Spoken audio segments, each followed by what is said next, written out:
नमस्कार from England. तर finally आमच्याकडे इंग्लंडमध्ये येऊन पोहोचले ही गोष्ट तर अशा स्पेशल पॅकेजिंगमध्ये शाही थाटात विमानाने येऊन पोहोचला आहे भारतातून इंग्लंडमध्ये. आपला मस्त हापूस आंबा मस्त मस्त सुगंध येतो आणि दरवर्षीप्रमाणे सुपर हाय एक्साइटमेंट आहे. एवढी आंब्याची वाट बघावी लागेल आणि फायनली इथे आंबे येऊन पोहोचलेले आहेत.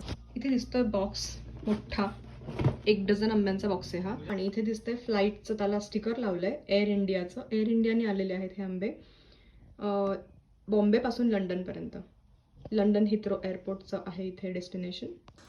इथे जसे आपल्याला भारतात बाजारात किंवा इझिली आंबे मिळतात तसे आंबे नाही मिळत. खूप स्पेशल ऑर्डर करावी लागते. काही काही ठिकाणीच अवेलेबल असतात आणि तेवढे जास्त क्वांटिटीमध्ये नाही मिळत. आपल्याकडे खूप आंबे खाता येतात, भरपूर प्रकारचे असतात. तर इकडे मोजक्याच 5-6 प्रकारचे आंबे मिळतात. त्यातला मी हापूस घेतला आहे. स्पेशली सिलेक्टेड एक्सपोर्ट क्वालिटीचे, चांगल्या क्वालिटीचे आंबे मस्तपैकी फॉरेनमध्ये येऊन पोहोचतात. लंडनमध्ये भरपूर आंबे असतात, भरपूर व्हरायटी असते. पण लंडनच्या जवळच्या सिटीजमध्ये तेवढे जास्त मिळत नाहीत. पण आता इंडियन स्टोर्समध्ये मिळायला लागलेले आहेत. ऑब्व्हियसली लंडनपेक्षा कमी मिळतात, पण तरीसुद्धा आंबे मिळतात हे खूप विशेष आहे. आणि फायनली आता आमरस बनणार आहे, आंबे खायला मिळणार आहेत.